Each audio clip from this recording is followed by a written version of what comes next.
Hey, it's Sam, and I'm making a quick video to discuss my participation in the upcoming Sedona Vedic Astrology Conference that's going to be taking place in November the 18th until the 22nd. And now's a great time to go ahead and make sure to register for that. If you're one of the students in my school, if you're in my certification course or taking any courses with me, particularly if you're in the certification course or you're a graduate, we'd love to see you there. It's a great time for us all to meet up and hang out. We're going to actually have a special gathering on the Saturday night. We've reserved the cafe for us like we've done the last few years that it's been there. So, as you can see here, there's a nice picture of us all gathering and whatnot. So it's a real great opportunity for everyone to meet in person. And of course, that includes the people that you've been studying with online. We get to be in person. But it's going to be a great weekend, not just for that, but of course, because of the classes. And I'm going to be teaching a class on Sunday morning, November 22nd, on yoga and Vedic astrology, the path of self-discovery. A lot of it, it's based on what I wrote in my book, Yoga and Vedic Astrology. And then on Monday, I'm teaching an intensive on the cosmic sky, Nakshatras, and your astrological hero's journey. So I'm going to go over those two classes right now so you can see what's coming up. And of course, if you're not in my certification courses or whatnot, you're still certainly invited. I'd love to see you, and I'd love to teach you these things. Again, I wrote my book, Yoga and Vedic Astrology, on these principles because I've been doing yoga and meditation. Started doing meditation actually in the early 80s, so a long time. And then once I started to do Vedic astrology, it came from this background of more than 20 years and also of a yoga practice. So all of my Vedic astrological knowledge is placed on top of decades of pre-existing acquaintance with Indian systems and structures and things like the gunas and the elements and the Vedanta and all of that way of looking at the world. So again, that's really the most important quality of using Vedic astrology as a path of self-discovery, because that's really what the Vedic sciences are. And in fact, even on the Monday workshop, we're going to be talking about and examining like the cosmic sky, the nakshatras, your astrological hero's journey. All of these Vedic principles are meant to be used towards your path of self-discovery and enlightenment and connecting with who you truly are, which is a spiritual being who has taken form based on karma, based on your past actions, in order to evolve towards your most conscious self. And so in the class on Sunday morning, Yoga, Vedic Astrology, and the Path of Self-Discovery, I'm going to first describe the sacred astronomy, which explains the universe itself, and the sacred number 108, the cycles of life, how your soul descends from its non-localized spiritual self into the world of duality through Sankhya philosophy, Purusha, Prakriti, Atman, Jiva Atman, and then comes down into the five elements, and then the three gunas, or actually the three gunas, then the five elements, then the different qualities of your nature as connected to the source itself, the sun and moon, Purusha, Prakriti, and the elements and gunas, how that actually works, what the connection actually is. Instead of just a lot of detail, or instead of just a lot of philosophies, we're going to get into the details as well. And then how the Vedic astrology chart itself shows those things. Along the way, we're going to touch on the Bhagavad Gita, the Yoga Sutras of Patanjali. We're going to also get into things like the chakras, the elements, again, the three gunas, body, mind, and spirit. And again, how all of that filters down into the astrological factors of the planets, signs, houses, how to be able, also nakshatras and whatnot. But of course, I'm going to go more into the nakshatras and that even more cosmic quality on the Monday 6-hour intensive. But on the Sunday class, you're going to not just get an overview, but you're going to see how exactly to approach Vedic astrology. Again, not just conceptually as, oh yeah, Indian science is for evolution and meditate, and there's yoga too, and they're all sister sciences. Okay, but how? How does it work? It's great to philosophize about it, but how does it work? How do these connections work? There are circuits that must be connected in your thinking, in your mind, in your practices, so that when you're doing astrology readings, like if you're a very serious student who wants to be able to take people into the specific journey when you're reading their chart, again, not just refer to this stuff somehow, yeah, there's all that, which is, again, this is what I hear because many times Vedic astrology students, the least integrated part of it is the Vedic part. Many of them came from Western astrology, Western thinking. They're very Western. Well, I'm Western too. But how do you accurately and correctly and specifically make the connection for your clients? Of course, first for yourself, you have to know it.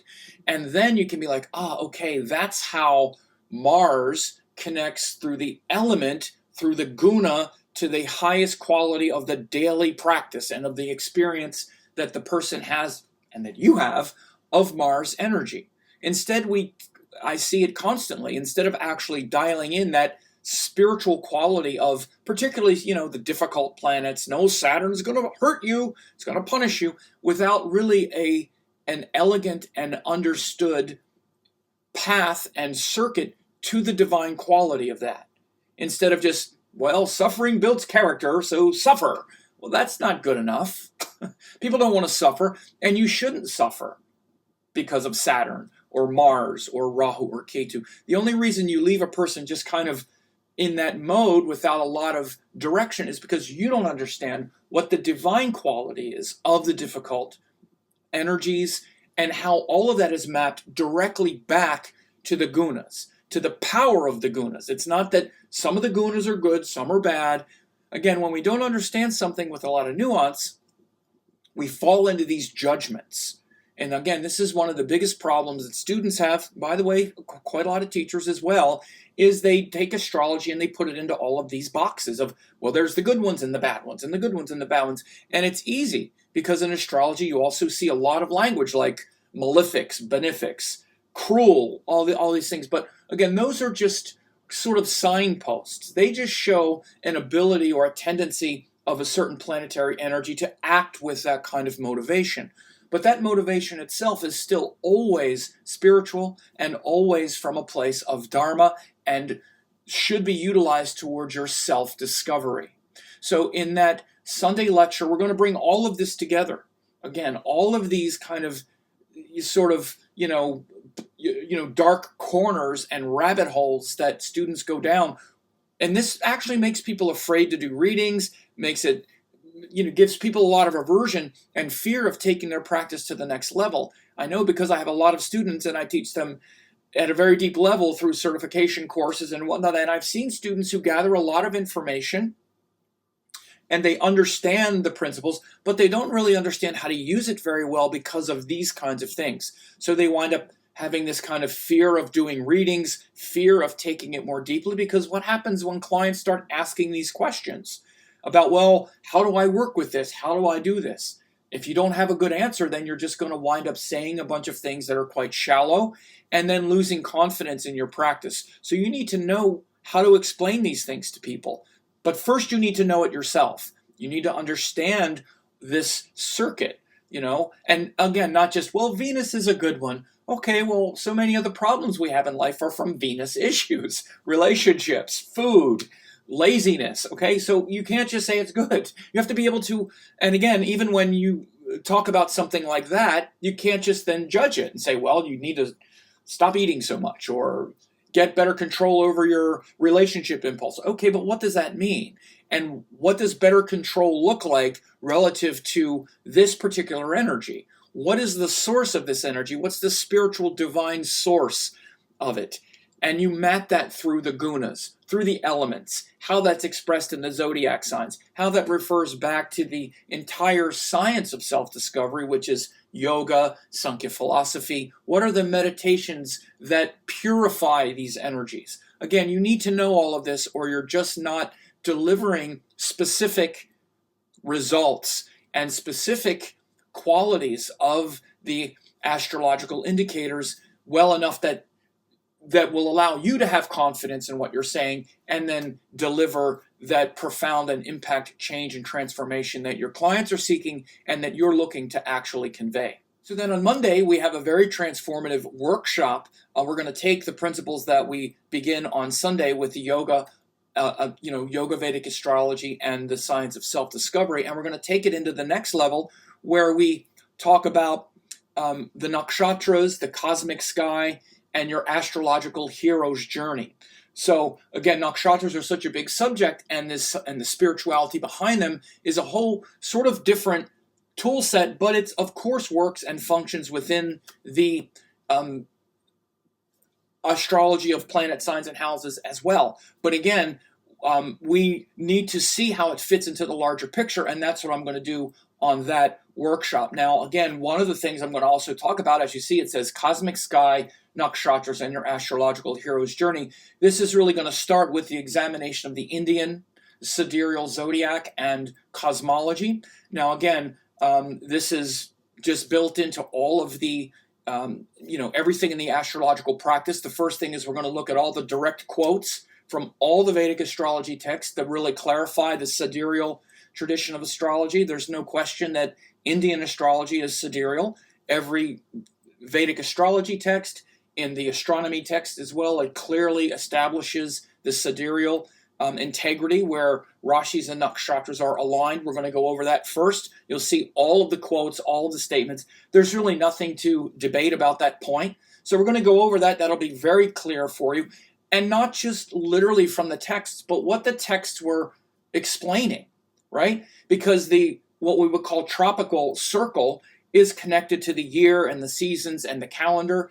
And the zodiac, which is the nakshatra-based sky, the signs, is showing the planets moving through the sky. So these are two totally different things. Planets moving through the sky, which has nothing to do with our seasons, and then our calendar and solstices and equinoxes, which is also moving in relation to that. So all that will be explained and illustrated crystal clear for you, so there's no ambiguity, you'll understand.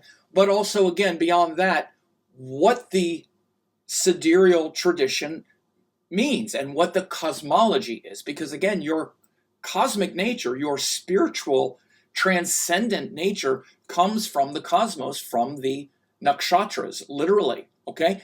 So this is why you'll be able to take the information that you get in this course and use it to even do very specific readings, which I call the hero's journey readings. And I've been teaching this now for a few years, and people are just blown away. They just take the information even that they get from the nakshatras and start doing these nakshatra hero's journey type readings. And I use that name for it. It might sound a little cheesy, like, oh boy. No, but I want you to understand every planet is not just in a sign, it's in a nakshatra.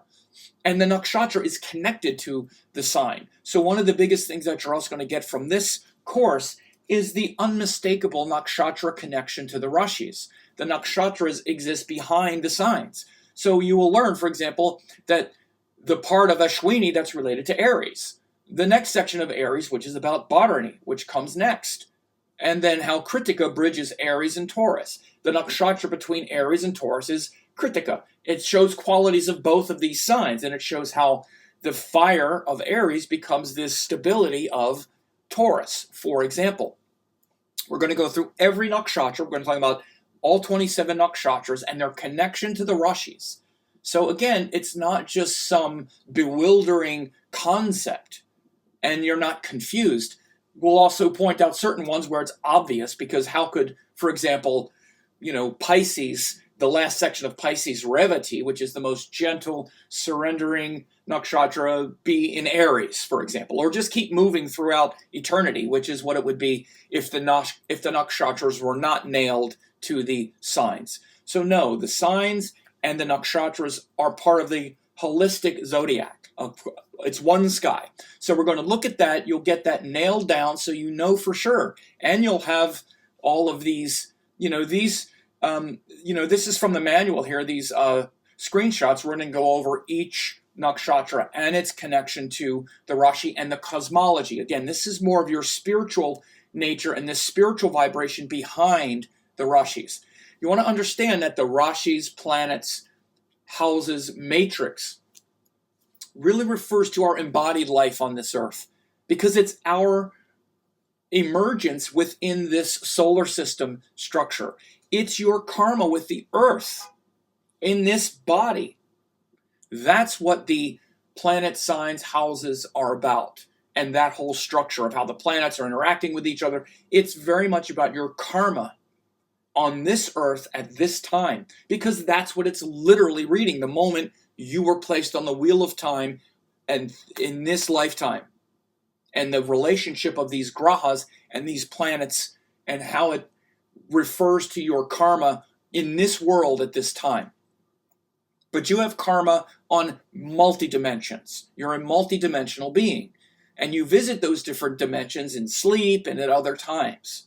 And the nakshatras behind the rashis are showing more of that spiritual heritage and legacy and tradition. And this is why I call these readings the the astrological hero's journey, because it's like how your spiritual nature descends into form and the specifics of those nakshatra deities in this lifetime. Because remember that the nakshatras are ruled by deities. Again, we're going to flesh all of this out. They're not ruled by planets. Planets refer to them in the Vimshotri Dasha scheme, but the ruler of, Kritika is Agni. The ruler of Rohini is Prajapati. Again, not the moon. The moon is a connection through the Vimshotri Dasha cycle, which is one of many dashas. But the ruler isn't the planet. The ruler is the deity. So we're going to talk about the deities, also each one of the deities in this class, so you understand this. Most astrology students are very weak on the nakshatras and the deities and their connection to the rashis and all this stuff I'm describing. Most astrology students, and sadly many astrologers, don't really do this part. Like, oh yeah, and it's also in Magha, which is ancestors, and that's it. They just kind of, and there's that. There shouldn't be something where it's like, oh yeah, and there's also this, like another, and now this, which so many astrologers and students wind up getting into because the complexity is too much. It's a lot to manage. You should always know, and you will know after this class, what nakshatra the planets are in and how that nakshatra is a direct aspect of the sign itself, but a more spiritually focused part. Kind of like focusing a lens. Eagles and birds of prey, especially eagles, I know they have a sort of different, they sort of have a telephoto lens within their eyes where they see things, but then if there's some movement on the ground, they have a special portion of their eye where they can focus that part of their eye just on that thing. And you should look at nakshatras that way. Let's say the sign of Gemini. Okay, Gemini is the field, but then within Gemini, there's the first 640 of Mrigashira. That's a kind of focused portion of Gemini, right? From 640 to 20 is the Ardra focus. Okay, it's this focused of Gemini. From 20 of Gemini to 320 of Cancer is the Punarvasu aspect. Okay, and it's that quality of Gemini, right? So this is very important. So then by the time we get down to doing all that, we're going to then talk about how to do these nakshatra hero's journey readings. Like you say, the moon deity refers to your emotional mind, psychological temperament, and what you seek to feel peaceful based on that deity. So again, if your moon is in Purvabhadra is ruled by Aja Ekapada, the one-footed goat related to lightning. And so your moon, your mind will have that sort of temperament. So your path to understanding the moon and feelings and evolving feelings beyond just the emotions are going to be driven by this kind of nature and the qualities of that deity. So that it's that part of the hero's journey. Then the sun deity rules your deep drive for spiritual liberation and what illuminates and activates your soul. Again, let's say that's in Chitra. Okay, Chitra is ruled by Vishwakarma, architecture, structure, beauty, creativity. Will be something that really seems to deliver your sun, your soul nature. So again, these aspects, this is part of the astrological hero's journey. The sun and the moon are transcendent forces, and the deities connected with them through the nakshatras will be part of that journey. Then your ascendant deity. Your ascendant is how you ascended into this lifetime, right? Let's say it's Mrigashira, okay? Mrigashira is ruled by the deer, searching. So your ascendant, which is your unique path in life. This is your unique nature.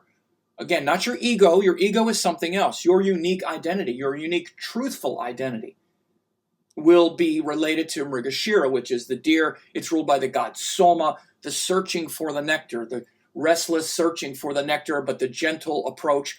Your identity will revolve around that. It'll be a deep identity factor and drive in this entire lifetime, right? That's how you'll go about it. But then the ruling planet deity, I call it like a special ace in the hole, skills and natural sort of ninja tool set. So the way that you try to find your identity in this lifetime is through that ruling planet. He's kind of like the strategy that you use. Okay, like if it's, I said Gemini, then it would be Mercury. Okay, then he's kind of like the one where you're trying to develop the skill set, right? Sort of like the ninja tool set. Well, whichever nakshatra, let's say Mercury would go in, that the deity associated with that, let's say it's Dhanishta. Well, then the deity with that is the Aidvasu. So then you'll be into alchemy and all kinds of other sorts of things. The symbol is Lord Shiva's drum of creation. Okay, so that whole thing will be the kind of ninja skill set that you use on your astrological hero's journey. So we're going to break down those 4 important nakshatras and show you how to do a reading based on that. We'll do some live ones and I'll show you how that works. And you'll see remarkable things that emerge. So really looking forward to that Monday workshop, 6 hours, exploring the cosmic sky, nakshatras, and your astrological hero's journey. This is very important because a lot of the confusion around the zodiacs as well now. You'll get all that cleared up. You'll understand the connection of the nakshatras to the rashis, and you'll learn how to take that information and give a really succinct and powerful reading based on that. So that's it, folks. I'm really looking forward to seeing everyone in Sedona. Again, if you're one of my certification course students or you've been associated with the school, it'll be great to see you again, and we'd love to have you in these 2 classes. So go ahead and register, and we'll see you soon.